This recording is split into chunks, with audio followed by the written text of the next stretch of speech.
Авария произошла сегодня утром. Оба пассажира легковой машины, муж и жена, погибли на месте. Обстоятельства произошедшего выясняются. Еще одна авария со смертельным исходом произошла накануне. Водитель 14-й скончался на месте. И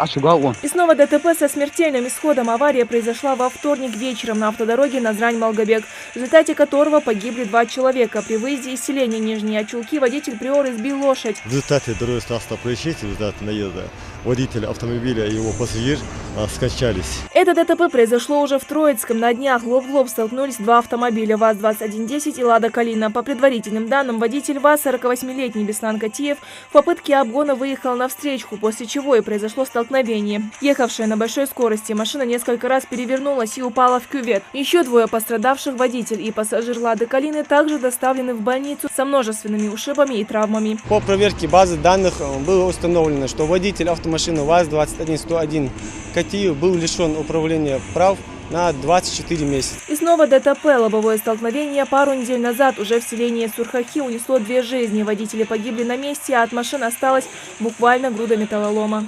Как правило, более 200 нарушений скоростного режима – это только за день. По всей республике эти нарушения попадают в поле зрения 2 десятков фото- и видеофиксаторов, которые, по сути, должны принуждать водителей соблюдать установленные скоростные режимы на участках. Но ежедневная статистика нарушений говорит об обратном.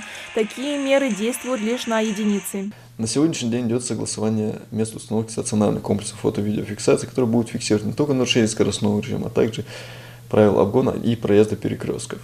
Несмотря на все предпринимаемые меры, нарушители пока меньше не становятся. Превышение скорости, обгона, непристегнутый ремень безопасности. По сравнению с тем, что в последнее время участились случаи вождения в нетрезвом виде, это даже кажется самым безобидным. Сотрудники ГИБДД выходят на патрулирование дорог после 9 вечера. Именно к этому времени наблюдается высокий процент нарушений. Алкотестер за несколько секунд определяет состояние автолюбителя, хотя чаще всего и без медицинского освидетельствования понятно, что человек с собой-то управлять не в состоянии. Что ж говорить о транспорте. Все так. Вот видишь, 0,05.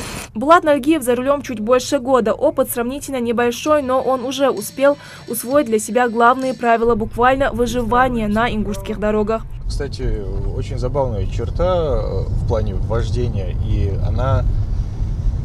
Вот ее нет в других городах. Но в Ингушетии это нормально. Например, если мы пропускаем пешехода на пешеходном переходе, мы включаем аварийку, чтобы подсказать другим водителям о том, что вот я кого-то пропускаю, будь осторожен, не обгоняй. В других городах человек бы подумал, что кто-то заглох просто и пошел бы на обгон. Проехавшись по дороге, соблюдая все ПДД, как бы парадоксально ни звучало, дошло до того, что именно примерный водитель зачастую может создать помеху и стать виновником ДТП. Я соблюдаю правила, но при этом я причина. Обычно здесь ограничение 90 км в час, а так совсем 109. А далее Булат решил проехаться уже, как говорится, чисто по-ингушски, подстраиваясь под ситуацию. Рискованно, конечно, но по-другому, по всей видимости, здесь просто не проедешь. Как правило, нарушают в основном молодые люди. На их наглое поведение на дорогах опытные водители жалуются частенько.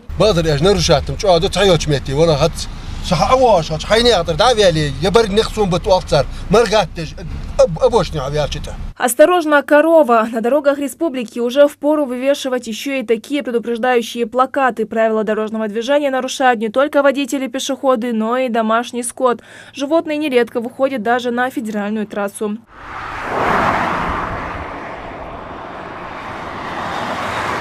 Бесхозно разгуливающие животные не раз становились причиной ДТП. Особую опасность они представляют на дорогах ночью. Здесь водителю необходимо быть бдительным вдвойне, так как при ближнем свете фар животных просто не заметишь.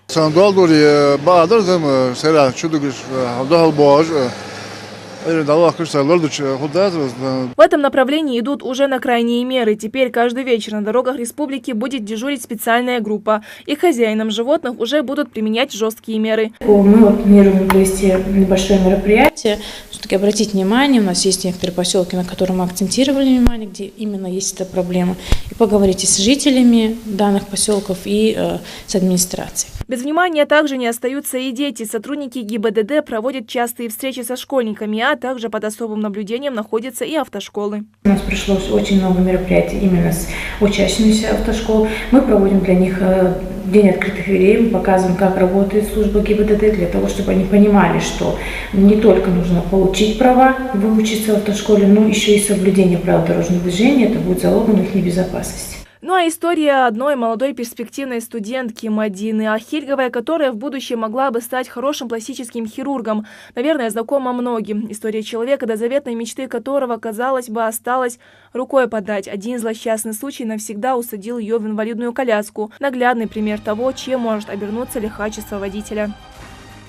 Более 100 тысяч ДТП за 9 месяцев по всей России. Количество пострадавших – 47 тысяч человек. С особо тяжкими последствиями зарегистрировано 135 случаев. И только в Ингушетии с начала 2017 года произошло 155 дорожно-транспортных происшествий, 57 погибших и сотни пострадавших. Пугающая статистика, не правда ли? Индира Манкиева, Адам Кадзуев, Билан Таршхоев. Новости 24.